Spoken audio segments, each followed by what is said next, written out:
ফেলো বক্সি সিনেমাতে ডাবিং করছেন চিত্রনায়িকা পরীমণি। এটি ভিডিও করে নিজেই ভক্তদের সাথে শেয়ার করেছেন এই নায়িকা। ফেলো বক্সি সিনেমার মাধ্যমে ওপার বাংলাতে অভিষেক হয়েছে চিত্রনায়িকা পরীমণির। আশা করি এপার বাংলার মতো ওপার বাংলাতেও খুব শীঘ্রই জনপ্রিয়তা অর্জন করবেন। ভুবলিকে প্রমোশনাল কাজে অনেকেই অনেকভাবে আটকানোর চেষ্টা করছেন, কিন্তু সবাইকে ছাড়িয়ে ভুবলি এখন শীর্ষ অবস্থানে রয়েছেন। কোনো রকম প্রচারণা ছাড়াই অনলাইনে মুক্তি পেয়েছে সুপারস্টার শাকিব খানের দরদ সিনেমাটি। রিসেন্ট একটি ইন্টারভিউতে পরীমণি বলেন, জয় চৌধুরীর সাথে ব্যক্তিগত কোনো সম্পর্ক নেই। জয় হচ্ছেন আমার বান্ধবীর স্বামী এবং সেই সূত্রেই তার সাথে আমার পরিচয়। ফেলো বক্সি সিনেমার মাধ্যমে ওপার বাংলাতে অভিষেক হয়েছে ঢাকাই সিনেমার চিত্রনায়িকা পরীমণির। আজকে মুক্তি পেয়েছে পরীমণি অভিনীত ফেলো বক্সি সিনেমাটি। এতে করে পরীমণি ভীষণ খুশি। পরীমণি অভিনীত ফেলো বক্সি সিনেমাটি ওপার বাংলাতে মুক্তি পেয়েছে, কিন্তু পরীমণি ইন্ডিয়ার ভিসা না হওয়ায় অনেক বেশি মন খারাপ, কারণ সেখানে তার নতুন সিনেমা মুক্তি পেয়েছে।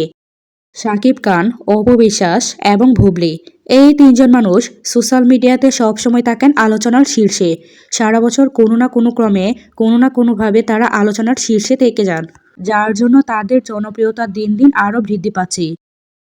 শাকিব খানের সাথে জুটি ভাঙার পর অপু বিশ্বাস জয় চৌধুরীর সাথে জুটি বেঁধেছেন। এই জুটিটা একটু বেশি রোমান্টিক। এই জুটিকে ভক্তরা অনেক বেশি পছন্দ করেছেন। তাদের কাজ দেখে ভক্তরা অনেক বেশি প্রশংসা করেন। ভক্তরা চায় এই জুটি যেন আরও নতুন নতুন সিনেমাতে চুক্তিবদ্ধ হয়। বুবলি বলেন, আমেরিকা, লন্ডন, ইন্ডিয়া থেকে ভক্তরা আমাকে ভালোবাসা দেয়। এত ভালোবাসা পেয়ে আমি অনেক খুশি। ভক্তদের সাপোর্ট আমার অনেক প্রয়োজন। তাদের সাপোর্টেই আমি আজকে বুবলি হয়েছি।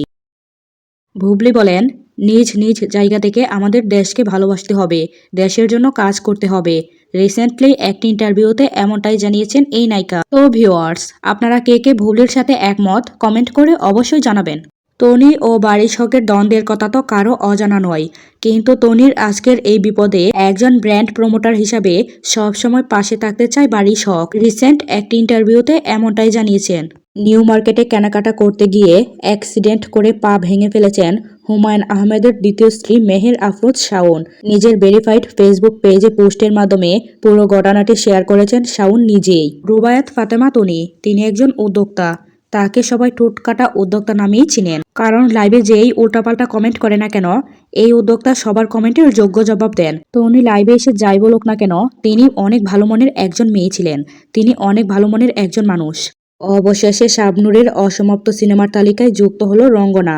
50% শুটিং সম্পন্ন করেছেন রঙ্গনার, কিন্তু পরিচালকের সাথে বিভিন্ন ঝামেলার কারণে রঙ্গনা থেকে সরে দাঁড়ালেন ঢাকাই সিনেমার চিত্রনায়িকা শাবনূর। পরিচালক আরাফাত হোসাইন শাবনূরকে দিয়ে কথা রাখেন নাই।